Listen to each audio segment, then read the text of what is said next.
Bonjour, alors je voulais vous parler aujourd'hui du libre arbitre. Chacun d'entre vous, la plupart des gens en tout cas, ont été confrontés à cette réflexion que toutes nos actions, tous nos gestes, nos désirs, nos choix, enfin tout ce qui nous compose est le fruit de réactions dans le cerveau, à la fois chimiques, électriques, et que sais-je encore. Et donc ces calculs en fait ces réactions nous sont largement inconnues, et que de toute façon, même si on développait beaucoup d'instruments pour les mesurer, on ne pourrait pas aller au-delà d'une certaine limite, puisque c'est le monde entier qui est composé qui réagit à de tels calculs, et tout ça est un tout, forme un tout, et donc la même loi qui a généré le monde, cette force de la nature qui nous est inconnue et qui est à la source des choses, continue d'agir, y compris en nous-mêmes, dans nos propres choix et dans notre même propre illusion de libre arbitre. Donc, je voulais parler de ça parce que le monde va mal, le monde se dirige vers des catastrophes, c'est un secret pour personne. On parle de crise globale, c'est quelque chose dont tout le monde parle, et si je dis crise globale, je crois que plus ou moins chacun a une idée de quoi je parle. Et j'ai pas envie de rentrer dans les détails. Je pense que la crise de la famille est particulièrement symptomatique de cette crise globale, puisque on est arrivé dans un état où on est même plus capable de maintenir une cellule familiale, c'est-à-dire qu'on est tellement concentré sur soi-même, sur ses plaisirs individuels, que voilà. Et donc, il faut bien considérer que ce phénomène, ainsi que le phénomène de la crise globale, ça fait partie des choses qu'on ne décide pas. Donc, le monde nous entraîne vers une catastrophe, et c'est pas quelque chose dont on peut dire voilà, c'est de ma faute, c'est de sa faute, c'est de la faute de quiconque. Si on considère le fait qu'on n'a pas de libre choix, ben c'est un phénomène au même titre qu'un tremblement de terre ou qu'un volcan ou des choses comme ça. C'est un phénomène de la nature. Alors ça pose la question, oui, mais comment ça se fait? La nature, cette force, elle a créé le minéral pendant des milliards et des milliards et des milliards d'années. De ce minéral, de toutes ces forces qui interagissent, a commencé à germer une plante qui a puisé les forces de ce minéral, qui a poussé, qui a développé tout un monde végétal. Ce monde végétal, de la même façon, une force s'en est extraite et a commencé à se développer sous la forme animale, c'est-à-dire de façon indépendante, de son terrain, commence à pouvoir bouger, respirer, faire des calculs autonomes. Et petit à petit, une partie de ces animaux ont commencé à parler, et c'est devenu nous. Et puis, on a formé des civilisations, c'est-à-dire qu'on a commencé à faire du commerce. On ne vivait plus simplement comme une tribu de loups parlants, mais comme une société qui développe des honneurs, qui développe l'argent, qui développe un désir de connaissance.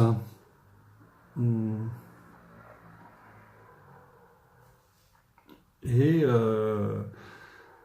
qui développe, qui arrive à une situation où la science est tellement développée que tout est interconnecté, que on vit dans un monde globalisé et que on ne peut pas échapper de remarquer à quel point on est devenus interdépendants les uns des autres. Si je prends, qu'est-ce que j'ai autour de moi, un stylo. Voilà, je prends un stylo. Si je devais raconter l'histoire de ce stylo, c'est pas juste c'est pas juste de la matière extraite de la nature, c'est des milliers de gens qu'il y a derrière. On va faire un dessin, je pense que vous comprenez tous de quoi je parle. C'est toute chose que j'ai chez moi. Si je devais faire la revue de tout ce qu'il y a chez moi, eh bien, et regarder les implications des gens qui sont derrière chaque objet, certainement que rien que par là, une bonne partie de l'humanité serait impliquée. Et donc,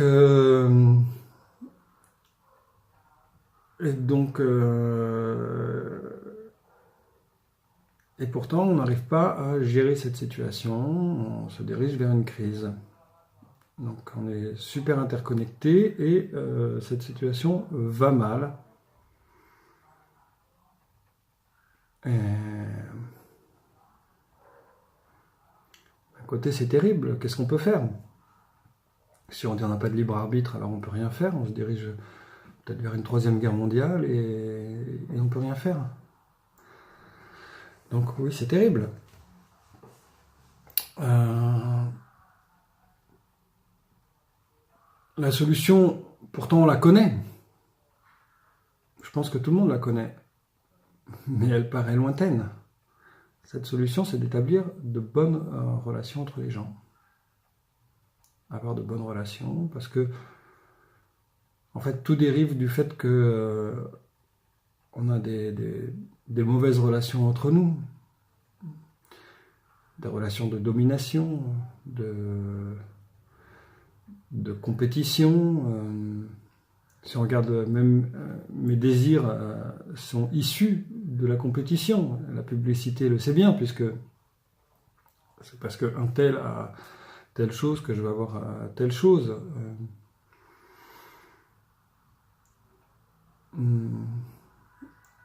Et donc,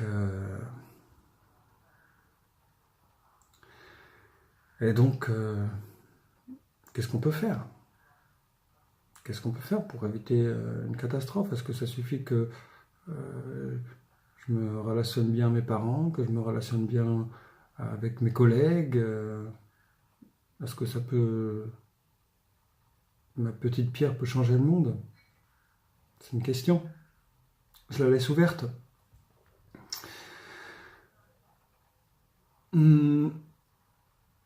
Pour autant, vous savez, le thème principal de cette chaîne YouTube, c'est le rôle des Juifs, le rôle du peuple juif.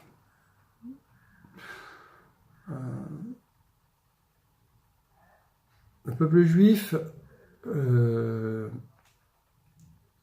a été formé à l'époque de Babylone, sous l'appel d'Abraham. Et cet appel consistait à dire nous sommes dans une situation qui est à peu près similaire à celle que nous avons maintenant à l'échelle de la planète, mais c'était à l'époque à l'échelle de la civilisation babylonienne, avec une situation de crise globale et avec simultané à un état d'interdépendance lié au développement du commerce et de l'activité économique. Et Abraham a fait l'analyse suivante. Il était issu d'une certaine tradition déjà. Et il a fait l'analyse que ceci est dû au développement de l'ego, que notre ego fait partie de la nature, qu'il n'en est pas indépendant, et que c'est un mécanisme naturel qui nous pousse à cette situation, et que ça nous donne l'opportunité de chercher à comprendre à travers notre ego, à travers cet ego qui se développe, de chercher à comprendre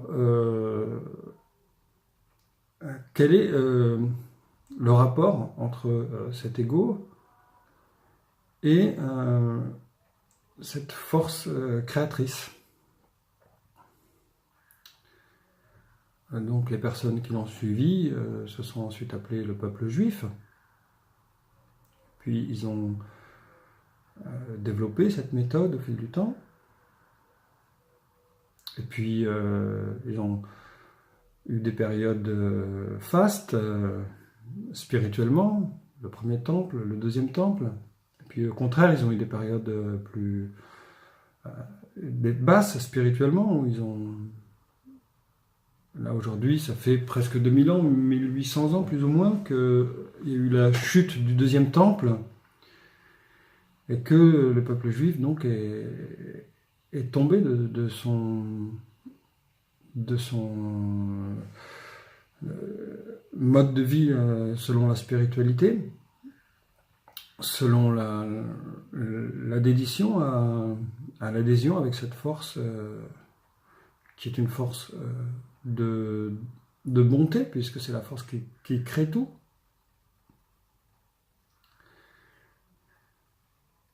Et pour autant,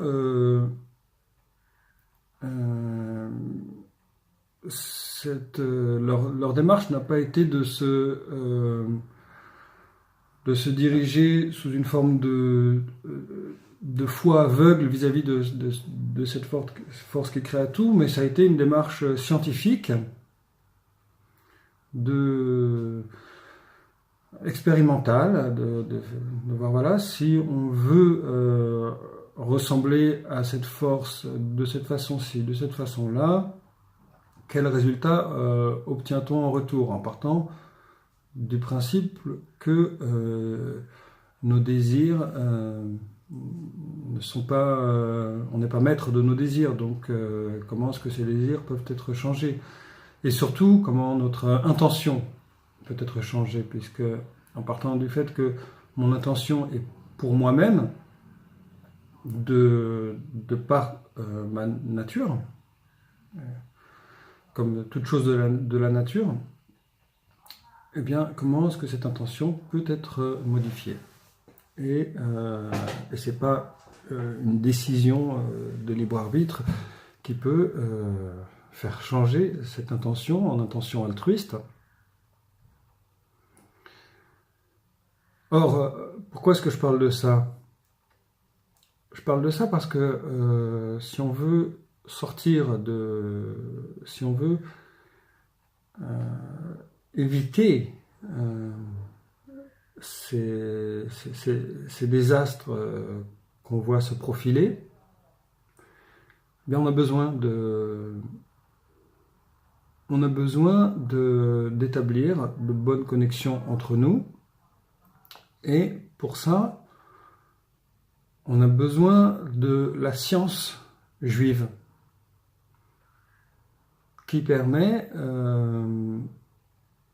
non pas simplement de décider, je vais changer mes intentions et je vais décider d'être altruiste et de faire du bien aux autres. Pour autant, même si je donne ma chemise ou tout mon argent, ce n'est pas pour autant que l'intention que j'ai derrière ça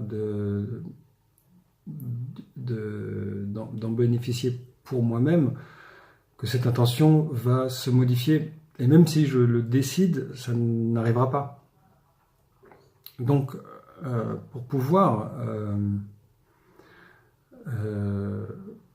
prendre cette intention égoïste et interagir avec la force créatrice de façon à ce que ça soit modifié, on a besoin de la sagesse ancienne juive, appelée la sagesse de la Kabbale, de la réception. Et un instant.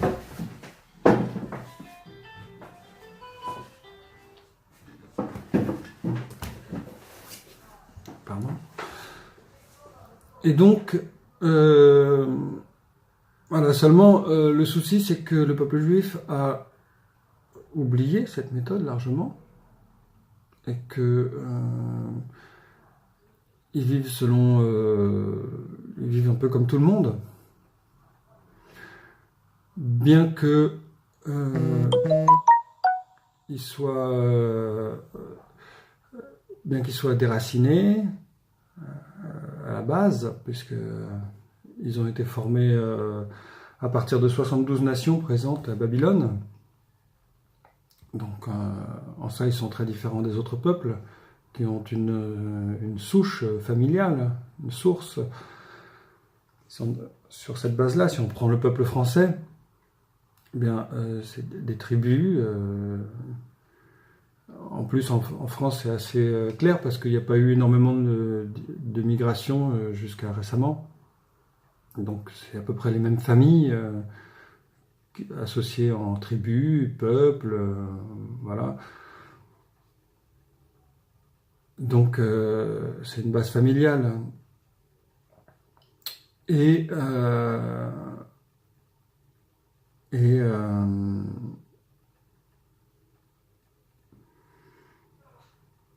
de par leur passif,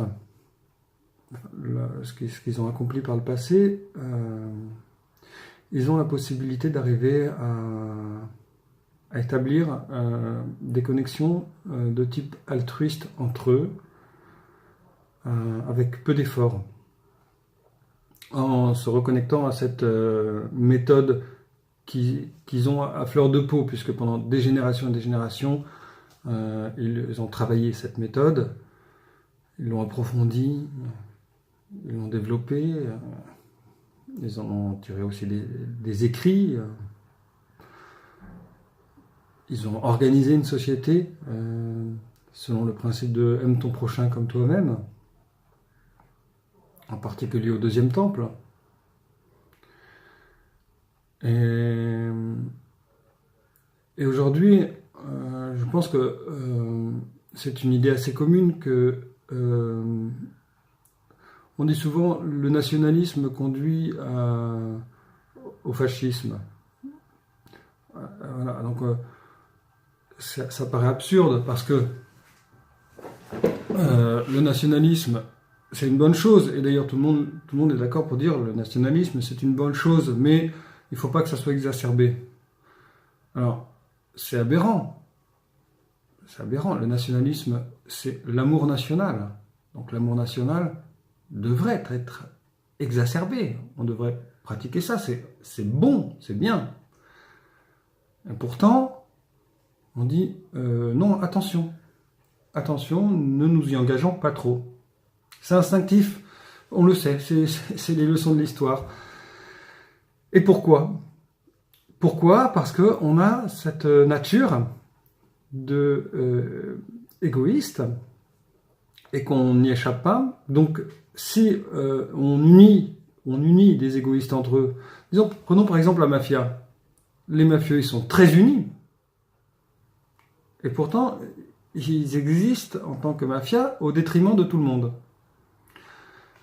Si on prend maintenant un pays qui s'engage beaucoup dans l'amour national, eh bien, il va ressentir le besoin de conquérir le monde, de montrer sa supériorité au monde, de prouver son existence. C'est la nature égoïste de l'homme qui fait que même si on s'unit, on garde cette nature égoïste.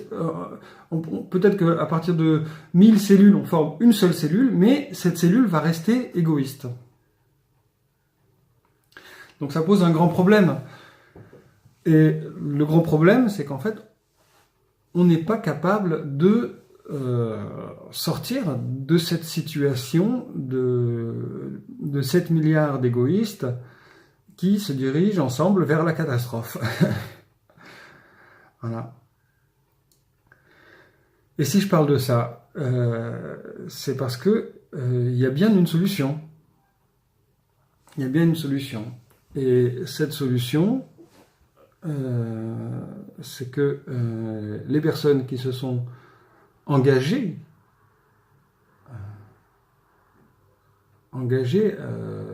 vis-à-vis de cette force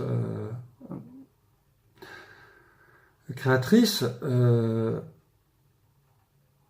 dans une méthode permettant de transformer cette nature en nature altruiste, ou tout du moins de se diriger, tout en sachant qu'on n'est pas libre de ses choix, ni de ses désirs, ni surtout de ses intentions. Eh bien, on a besoin que ces personnes qui connaissent la voie, qui ont un accès facile à cette voie, alors que les autres peuples ne sauraient pas du tout comment s'y prendre, n'ont pas les éléments en main. Et on a besoin que eux déjà rassurent tout le monde en disant voilà, regardez, c'est possible, qu'ils le pratiquent entre eux, qu'ils s'y engagent et qu'ils montrent que oui, c'est possible d'établir de bonnes relations entre les autres. Alors peut-être pas d'arriver directement à l'état de « aime ton prochain comme toi-même », mais au moins de se diriger, et surtout qu'ils permettent à tout le monde de réaliser que le plaisir issu de l'engagement dans cette méthode est infiniment plus grand que le plaisir que je peux avoir en ayant la dernière Ferrari. C'est un plaisir plus intense, surtout plus durable. On connaît bien le principe selon lequel j'ai envie de quelque chose, j'obtiens cette chose, je suis satisfait pendant un temps limité. Ensuite, la satisfaction disparaît. Tandis que le plaisir de donner aux autres, on peut comparer ça au plaisir d'une mère qui voit ses enfants, c'est une satisfaction beaucoup plus profonde et permanente. Donc là, c'est un peu la même chose, mais à une plus grande échelle, bien sûr. Et donc,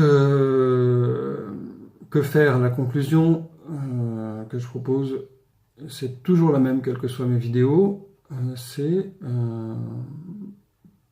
pour les Juifs, engagez-vous dans l'amour national. Allez-y, les yeux fermés. Allez-y à cœur ouvert, comme vous pouvez. Quelles que soient les opportunités que vous avez. Et dites-vous bien que vous êtes des privilégiés, car vous en recevrez énormément de satisfaction, de plaisir, un plaisir profond, durable, et directement à la mesure de votre engagement. Et pour les autres, eh bien, faites savoir au peuple juif que vous avez besoin qu'il s'engage en cela. Pour les personnes qui sont proches du peuple juif et qui défendent Israël, par exemple, et qui défendent Israël contre l'antisémitisme authentiquement. Ces gens sont relativement peu nombreux. Ben, ce que je peux vous dire, c'est continuer. Pour les gens qui sont antisémites, alors peut-être que personne ne va se dire je suis un antisémite. Mais disons, pour les personnes qui ont des griefs vis-à-vis des juifs, que ce soit pour ceci ou pour cela, ça n'a pas d'importance. Révisez vos griefs. Essayez de penser vraiment à qu'est-ce que vous voulez. Je pense que ce que tout le monde veut, c'est être heureux. Donc pensez vraiment à qu'est-ce que vous voulez. Et si vous voyez que ce que vous voulez, c'est être heureux, et que ce qui vous empêche d'être heureux, vous constatez que c'est le peuple juif. Alors ça paraît aberrant, et pourtant c'est ça. C'est ça parce que vous avez besoin pour pouvoir arriver à un état de bonheur. C'est-à-dire, l'état de bonheur, c'est simple, c'est des bonnes relations entre les gens. Pas compliqué. Et bien si vous voyez que ce que vous empêche d'avoir de bonnes relations avec les gens, c'est que ça vous paraît impossible. Et que pourtant, vous avez la conscience que eux, ou inconsciemment, que eux, ils ont cette possibilité d'établir de telles relations entre eux.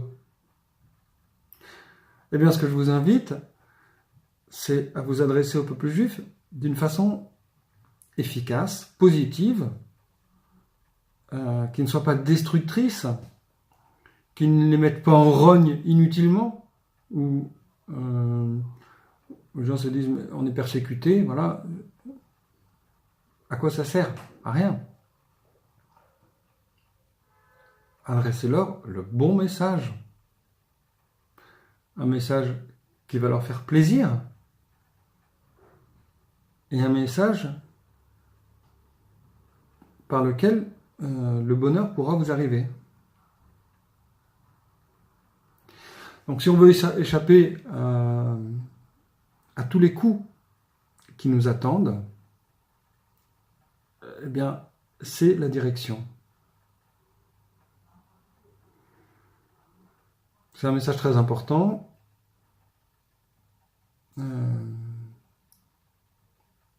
J'espère que ce message va germer en vous. Je ne m'attends pas à ce que quelqu'un écoute cette vidéo et puis tout à coup dise « Ah ben oui, je vais faire comme ci, comme ça ». Non. Mais ne tuez pas cette graine. Ne tuez pas cette graine. Au fil de votre évolution, de ce que vous vivez, laissez-la germer. Parce que cette graine, c'est la vie. Voilà, ciao à tous.